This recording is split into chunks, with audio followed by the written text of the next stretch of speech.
coming up on Regarding Men, but women's violence is different.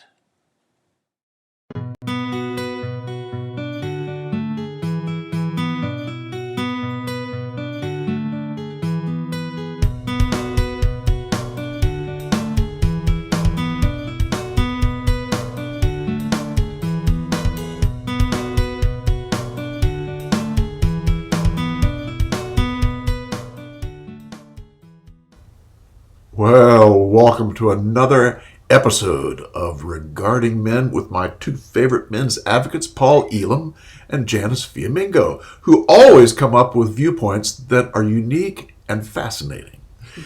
At any rate, I'm Tom Golden, and we're going to talk about women's violence today. Women's violence, gracious goodness. Oh, I forgot to say, regarding men, where we hold men in high regard. And shame on you. Shame indeed, where red pill wisdom comes to die a quick and painless death. At any rate, we were going to talk about women's violence.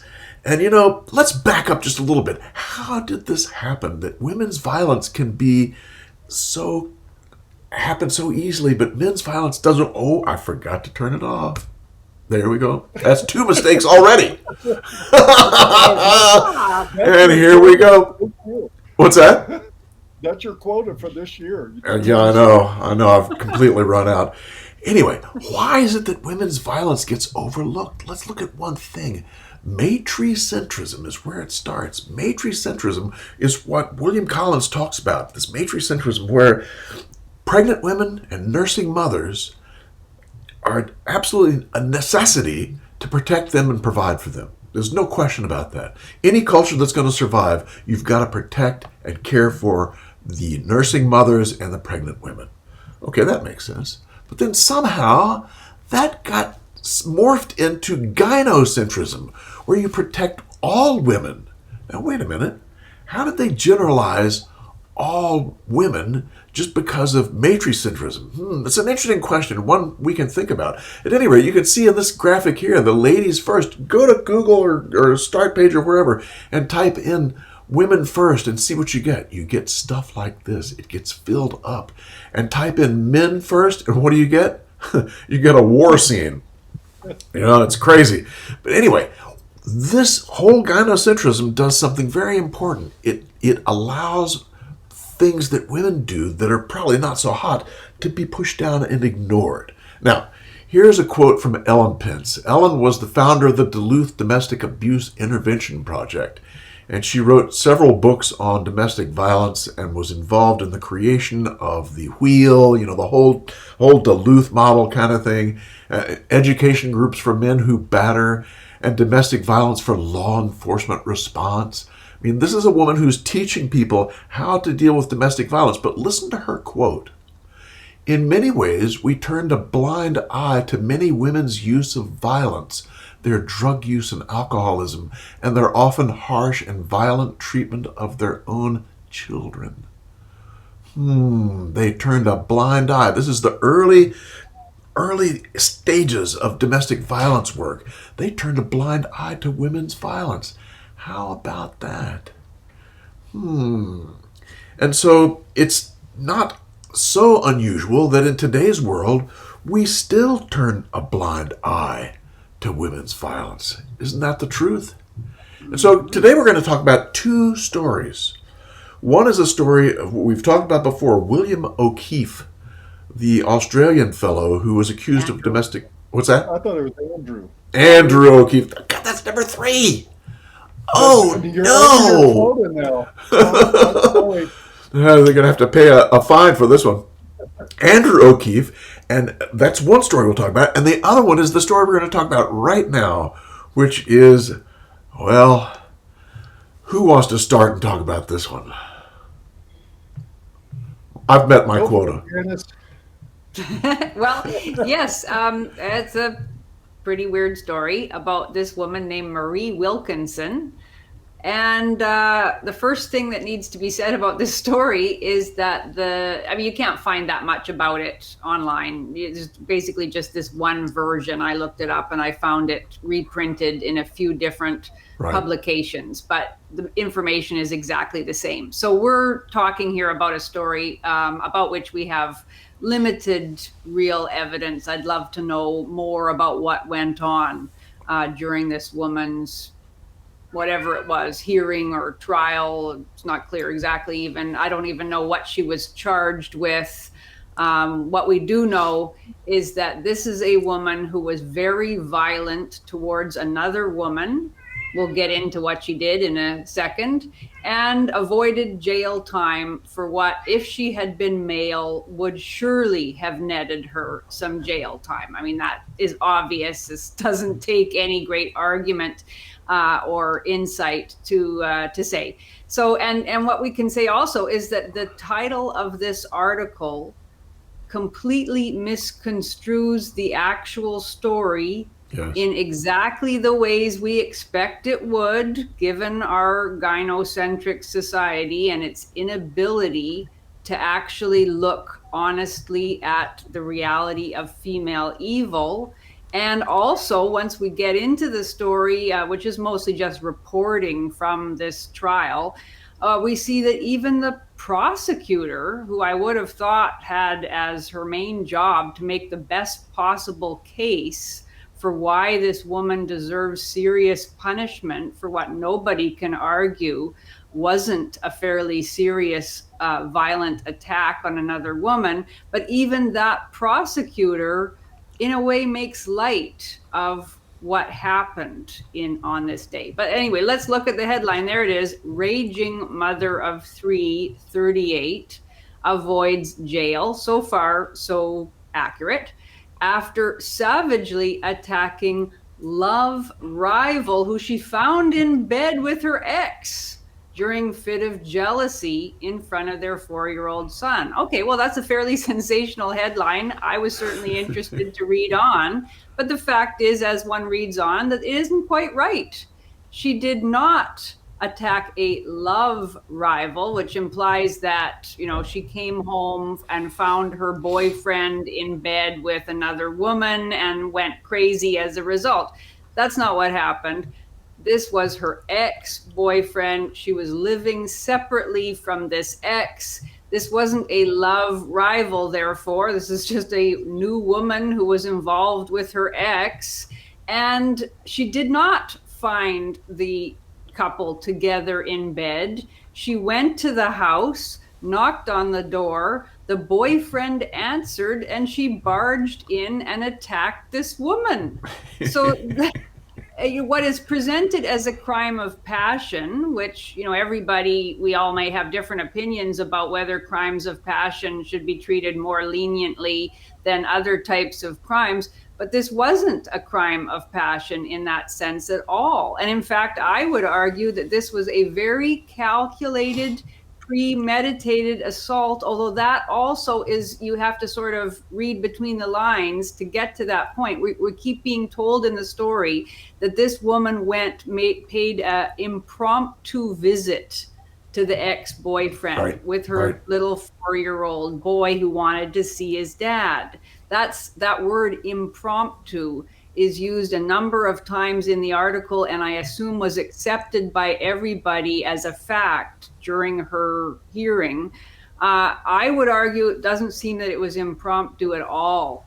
My hunch is, and of course I don't know, I'm just making this up, so don't take what I have to say too seriously, but from everything we know from the story, she either heard through the grapevine that her ex-boyfriend had a new girlfriend and therefore decided she was going to go over and confront the two of them, or even scarier and just as likely, she was stalking the ex-boyfriend and saw him with this new woman and planned this attack because she went there The ex-boyfriend answered the door, and she went right into the bedroom looking to find this woman, and obviously determined to have it out with her. And a very brutal struggle took place. We're told that she pulled the woman's hair. I suspect she pulled huge clumps of the woman's hair out because the woman had to go to the hospital and have her head glued back together, according to the report. She also, of course, hit her and bit her as well. Right. I was mystified that the Crown prosecutor said at one point that a general, I forget how it was phrased exactly, a scuffle involving them all ensued. Right. Yeah, no kidding. I guess the woman who was being attacked did fight back, as I would hope she would have every right to do so. And I assume that the ex-boyfriend jumped in and tried to separate the two. But the way it's phrased by the Crown prosecutor, it's sort of like, oh, well, they were all brawling and therefore nobody's really responsible for it. So, in just so many ways, the judge too, I think, in some of the things he says, in so many ways, everybody's kind of covering for this crazy woman, or at least sort of downplaying the seriousness of what she did. And of course, we're not surprised by that, but it is startling to see it in this news story, once again. Yes. Well said, Janice. I had the same feeling reading through this as every time I saw the word impromptu, I was reminded the headline should have said raging stalker instead of mother of three. And I think there's a point. If this had been a male committing this assault, would his being a father have been pointed out in the headline? Absolutely not. It would have been raging stalker, 38, and then the next line would have changed, goes directly to jail after savagely attacking somebody. It would have been an entirely different story. But yeah, this whole, even Daily Mail's approach is one euphemism after another, covering up the fact this is obviously a stalking case. She knew somebody was there. She went in with the intention of attacking.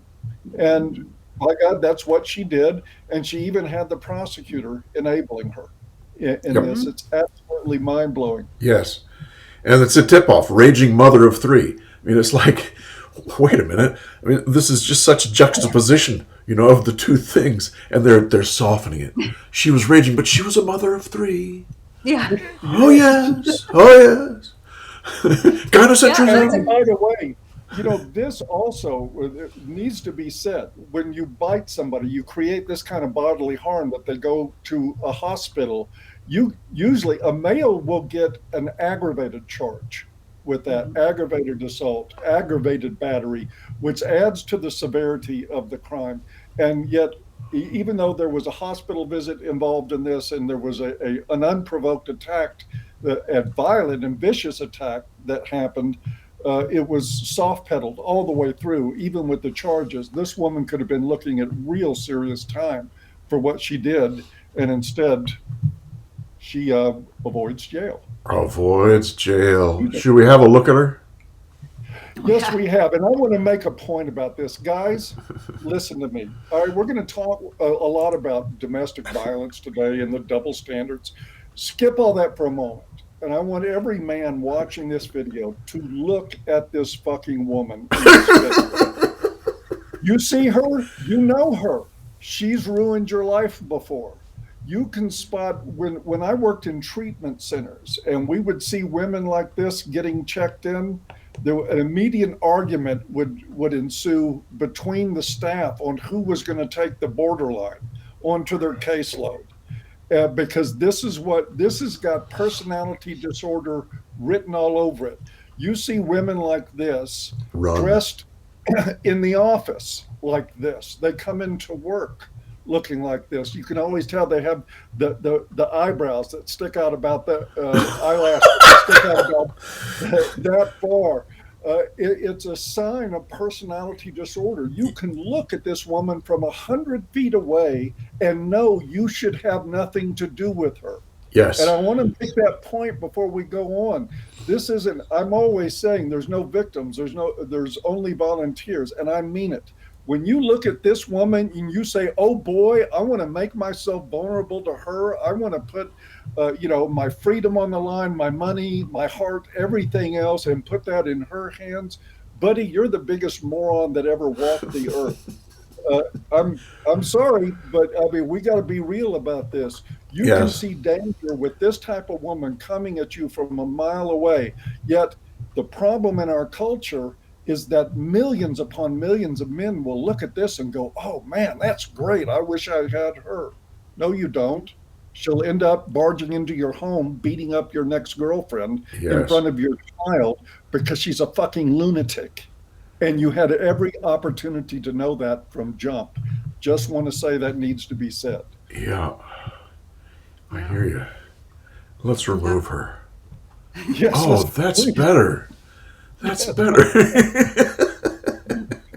Yeah, and yet what we can all see pretty clearly, everybody has known, or at least anybody who's ever lived in neighborhoods where such women are plentiful, knows that that woman is danger. She's bad news. She's irrational. She's unstable. She is violent because we live in a culture that doesn't tell women not to be violent. And maybe, upper middle class women in general might know that they can get what they want and need in life by not being violent. But that woman doesn't know it. And she knows that she can probably get away with it. And she has. And we could talk a bit more later about what she's doing to her 3 children. I mean, maybe that's worth talking about right now, in that she is probably spared jail time, at least partially, if not maybe entirely, because she is a mother, not just because she's a woman. Right. And that's the argument one always hears when one reads articles, and they're all over the internet, about why women should be kept out of jail and how society, it doesn't profit society to put women in jail. We need women, especially women who are mothers, because, they have this very important caregiving role, etc. It's so ironic, of course, because you just wonder about that 4-year-old and the other 2 children that she is raising, to put it euphemistically. What is his life going to be like? Right. Is he going to be spared jail time? Because I bet he's going to grow up to be a violent boy, and a boy who gets himself into trouble, and he's not going to be given any compassion. Correct. And it's terrifying. What is she like? If she's a woman who can bite and pull chunks of hair out of a woman's head and beat on a complete stranger, what does she do to her children when she's in a bad mood?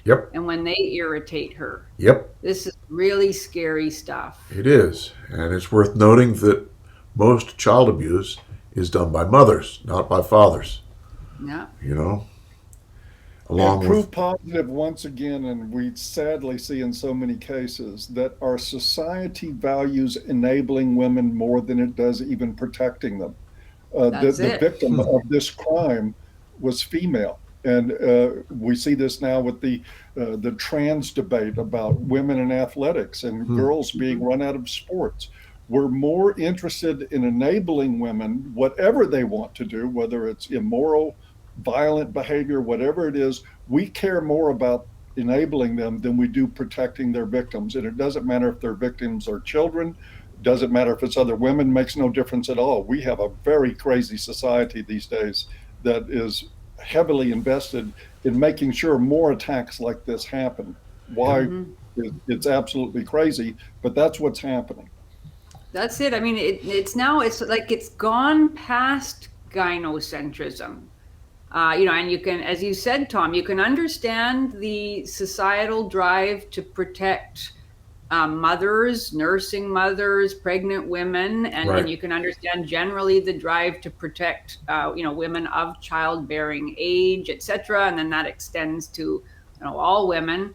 But now it's become a protection of women isn't even the issue, as Paul just pointed out, because here's a woman, an innocent woman, as far as we know, minding her own business with her boyfriend, and she gets attacked, and nothing happens to her attacker. There was a little bit in the article about how she's now terrified. She had to come home in a police car. Her children are terrified, wondering if the bad woman is going to come after mommy again, and all that kind of stuff. Yep. That doesn't count for anything much, it seems, with the judge and the prosecutor. The judge actually sympathized with the perpetrator, saying he knew she had had a bad time with her ex-boyfriend.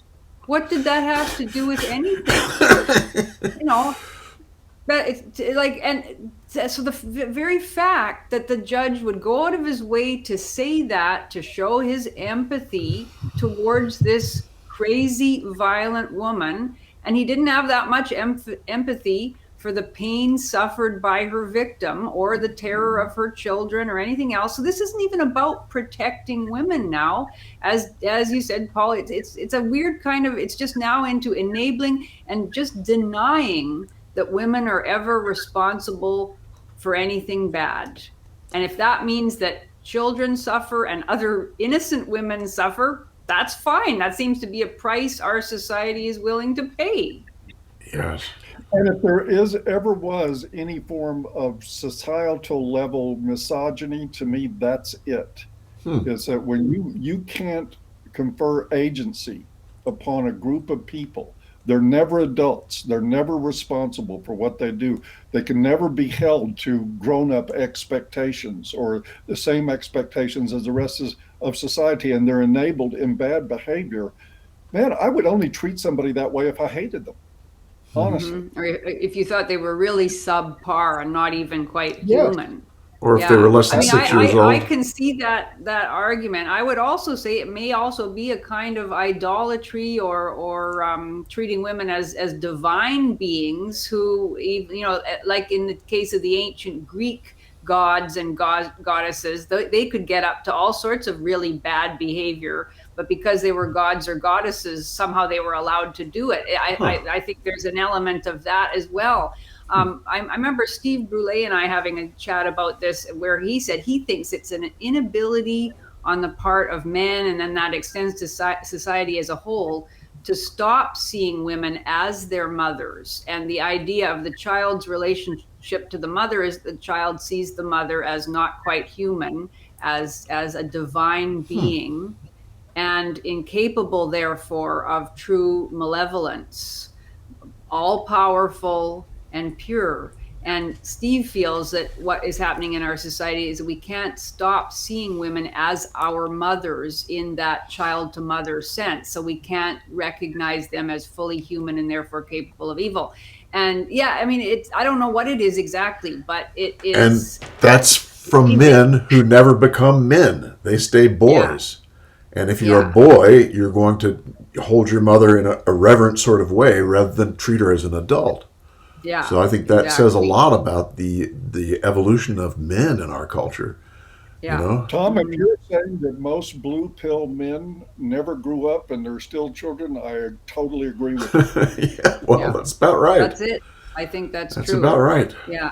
Yeah, and we see that on a societal scale, even in the Crown prosecutor's own statements about the case, and in her what must have been a deliberate. I mean, again, I don't know. If we had the trial transcript, maybe we'd know a lot more. But it must have been a deliberate decision not to pursue the stalking angle, because she must have thought that there was more to it than that this woman just happened to show up at her ex-boyfriend's house. She gave the excuse that the son wanted to see his dad. So this was this impromptu visit. Like, did they actually believe that? Or did they just decide not to pursue what had to have been a really scary and creepy case of stalking and deliberate premeditated attack? It's it's amazing. Janice, you can't be implying that she would use her child in the furtherance of something unwholesome. Yeah, I mean, it's amazing. I would love to have seen the transcript of what actually happened at the door, because he went to the door, and obviously he opened the door, and she probably just barged through. That sounds like it. Yeah. But you don't hear that either. there's a pretense that she was surprised by seeing the, I mean, this is the excuse given. She saw a handbag and a pair of shoes, and she was so shocked by seeing those there that she then made a beeline for the bedroom. But I don't buy any of it. I think that's just her after the fact rationale I for don't what care if she did. she saw a negligee and empty bottles of champagne and, you know, Correct. whatever have you. It's none of her business. Exactly. Yeah. Exactly. She has no right to any of that. I mean, and the fact that the court and the prosecutor and everybody involved in this case would look at, oh, let's see, they broke up. She came back after the breakup and saw he was with another woman. So she barged in, she invaded his residence, committed an aggravated assault. Oh, of course, poor thing couldn't help herself. She saw a pair of shoes. She saw a pair of shoes, and she was so, I think, wasn't there a line in the article that she was so upset at seeing those, or maybe this was in one of the other articles I read, but she was so upset at seeing those items, obviously belonging to another woman, in the home that she had once lived in. And, you know, and this is presented as a logical rationale for why she then went berserk. Right. Right. And I'm sure if he had committed that crime, they would have entertained the same logic and yeah. Probably not. Maybe not. I mean, maybe I'm wrong on that. You know, Don't think so. it really is. It's just so startling and so clear. And of course, this is why the feminists call it not violence against women, although occasionally they use that phrase, but they prefer male violence against women because that's the only configuration that they care about. Yep. And it started that way from the very beginning. We oppose all violence, especially against women and girls. Especially. Yeah, right. When the perpetrator is male. That was actually a line straight out of the Red Pill movie that Cassie J caught on film at a big feminist rally. And they said over the speakers, we're opposing all violence, especially against women and girls. Yeah. And so maybe we should go to the story about poor old Andrew O'Keefe. I shouldn't call him poor old because I know he's not a particularly sympathetic man. But I mean, this is a case that stands in direct contrast to this one in that it seems to have been, if indeed he was guilty of domestic violence, it sure sounds as if it was a drunken row late at night in which probably both members of the couple were involved. I don't know that for sure, of course, but that was his first line of defense. I don't know if he's sticking to that now, but he was going to claim anyway that he was at least as much sinned against as sinning, if not more. And this was a case in which the partner, or maybe wife, it wasn't clear, had emerged with no visible signs of injury. She did not go to the hospital. This was reported by a third party. She didn't require medical treatment of any kind. And yet they were swift to charge him. He's been dismissed from his position. He's been publicly disgraced. He's been denounced by the White Ribbon Campaign, of which he was the reconstituted White Ribbon Campaign, of which he was the original founder. And, his life is essentially over as a public figure, certainly as a feminist defender of women. We don't even know yet whether he's going to be convicted or not. And now he's had added charges, and he will have to deal with them as well. So, the difference is so striking, and the determination to find the man guilty, to believe that he is responsible, couldn't be more clearly illustrated. It's true. I almost feel sorry for him. But then I remember I want to say in all fairness that it really feels nice that we started with such a sad story and to come to this happy story really makes me feel bad. Well, look, I'm sorry, but I don't feel bad for this guy. I wish that I were so pure in my principles that I could sit here outraged that he doesn't appear to be getting due process, that he lost his job, that he's publicly disgraced without even a conviction happening. And all that is true. It's unfortunate, but at the same time, it's Andrew O'Keefe. This is a guy who has peddled lies about domestic violence for a long, long time. He's profited immensely off of demonizing men. And if there was ever a story of the chickens coming home to roost, I think this is it. I want to feel bad for this guy. My principles tell me I should feel bad for this guy, but the more human side of me says, screw this guy. He's getting what's coming to him, and I hope it. I mean, he's another Hugo Schweitzer story. Right. Just have Exactly. another round of comeuppance coming, and that's fine with me. But the double standard, as Janice pointed out, is still there. It's glaring and it's awful. Yeah. It's a mess. But I agree, Paul. Yeah. It's good to see him have things come back right at him, you know. The way he treated you, the way he treated Cassie. It's just, it's infuriating. Yeah, he was bad news, but He really was. yeah, I can't help but feel angry on his behalf at the pile-on over what.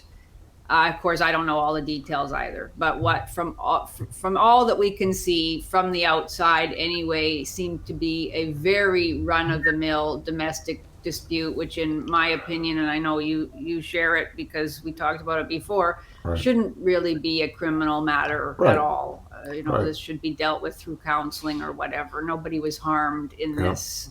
This was not a case of a man stalking and terrorizing a woman. This was probably, again, I don't know, but probably a case of a drunken argument. And I've had those arguments in my younger days. Oh, by the way, I wanted to point out that woman, Marie Wilkinson, she is not a young woman either. And I think that does make a little bit of a difference. If she was 18 or something, she could grow out of immaturity and violence, but she's 38 years old. I mean, this is really scary.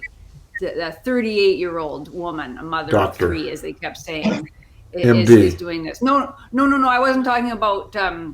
No, I was talking about Marie Wilkinson, the first, the perpetrator, not. Okay, the other one. Yeah, not the wife Yes. or I got girlfriend you. of Andrew O'Keefe.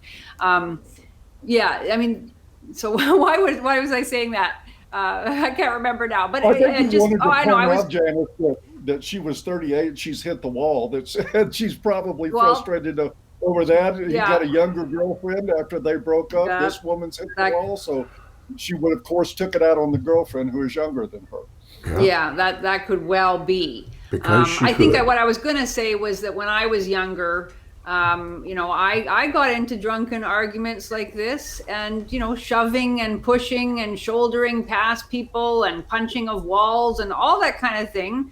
It happens it all the time, and it there's a big Janice, difference say it between. ain't so. The halo just True, crumbled. I confess. Yeah, The halo just there's crumbled. already Halo, that's for sure. And this does Faded and happen. sort of fell off the head. But yeah, and so let's can't we even make a distinction between somebody who stalks and deliberately attacks and terrorizes somebody viciously and brutalizes them, and the very likely and ordinary reality that sometimes a couple gets into a drunken argument where slaps, pushes, etc. are exchanged and nobody is hurt, and it would be quite possible to go on with that relationship with no more violence. Often violence is a one-off or a very rare kind of thing. I mean, it isn't even really violence. I'm sorry, I know I'm not supposed to think that, but it isn't. I mean, and words are often, I'd often much rather have somebody shove me while I'm being. I don't do this anymore. I'm an old lady now, and my husband. We're very calm. But when I was in my late teens, yeah, this is the kind of thing people get into, and Right. let's be real about what kind of damage it actually causes, which is nothing really. I mean, you can be psychologically brutalized, emotionally brutalized by somebody, and it's a lot worse to have somebody be just really cruel to you emotionally and psychologically than to be shoved. Anyway.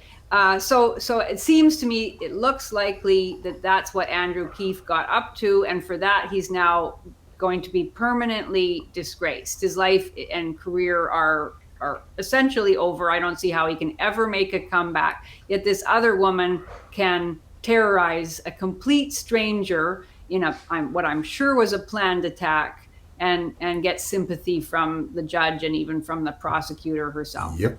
Crazy world. But I think Janice tapped into something really important here that we need to look at. When you've got a kerfuffle, an argument, something escalates in a marriage, and a woman ends up with a red mark on her arm that's an inch long. Yep. The police are called. They see that. They see the little red mark. Automatically, this guy is arrested, thrown in jail, maybe loses his job, loses his career, public image disgrace. The divorce proceedings start because it's hard to back out of that situation. There was a case in Houston years ago with quarterback Warren Moon and his wife got into a fight, and she ended up with a little mark on her somewhere. They arrested him, threw him in jail. He was disgraced publicly. The wife eventually came to the police and said, look, we were both fighting. It happened between both of us. It was one of these sort of drunken moments where they had had a few drinks and got in an argument. It got rough. And she begged the courts, the prosecutor, the police, please stay out of our marriage. And at that point, it was no, we're not going to stay out. We're prosecuting him anyway. And it did huge damage to their marriage. The state's intervention in marital squabbles is an abysmal failure. That only it creates alienated children, it wrecks homes, it becomes financially devastating for the people affected, both the perpetrator and victim. Yes. In this. We should not have police intervention into every squabble that happens in marriages. I mean, I understand if somebody gets really physically injured in an assault, you got to have some sort of police intervention in that, because we can't just allow people to commit serious crimes. But to look and say, oh, you've got a red mark on the back of your hand, put on the cuffs, end his job, end everything, that's an insane, that goes back to the matriarchy, gynocentrism, and the fact that we have become a crazy-centric society. It's not just gynocentric. We're centered on insanity as a response to almost everything. And God help us with the pandemic and everything else, just the insane responses and safetyism that's going on here is absolutely destructive. Yes. I hate to see this happen, and I don't think there's anything to do about it. And the safetyism you talk about is the extreme feminine.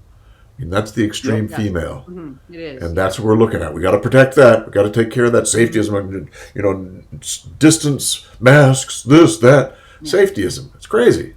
Yeah. Even if more people end up dying as a result of all of those measures and the harshness with which they are imposed, than are actually dying from the virus. Yes. You know, it is exactly as you said, a crazy. It's just crazy. It's a crazy response. Yes. And it's not healthful. It doesn't actually protect people, but it mobilizes. It goes back to what we've talked about over and over again, and that is the feminists wanted to destroy the family, and that's just what they're doing. You know, this domestic violence piece is just one more way to destroy the family, and they've done. It's really much more about men at the same time. What's that? Feminists get a twofer. You can destroy families and men at the same time. Easy peasy. Mm-hmm. And if women and children are your collateral in that, it's worthy cause. That's exactly it. Yeah. Indeed. It really isn't about protection at all. It's about attacking perceived enemies rather than protecting anybody or making anything better. Yep. Yeah. That's sad stuff and a sad note to end on, but here we are. Here we are. But we can end by saying that men are good. Damn. There we are. What happened? Janice, that was good. You started. Very smart. Yeah, that way I don't mess it up. By the way, guys, join us at Regarding Men. We're growing every day. Oh, man. Zoom meetings 7 days a week, sometimes 2 meetings a day. We have the cyber shed. We got a lot of guys Oh, doing a lot man. of good things in there, and it's purely red pill environment. You'll love it. I went into So, the shed very- last night, and it was just, it's a fantastic place. You know, you meet other red-pilled men who are into fascinating kinds of things. The guy last night in the shed was talking about his 3D printer, you know, and all the other men were like, wow, that's cool. I mean, good things happen, guys. Come on and join us. We'll see you. Absolutely. Are we finished? Yeah, we are done. All right, no more Have a great mistakes from week. me. We'll see you. Bye-bye. All right. Bye.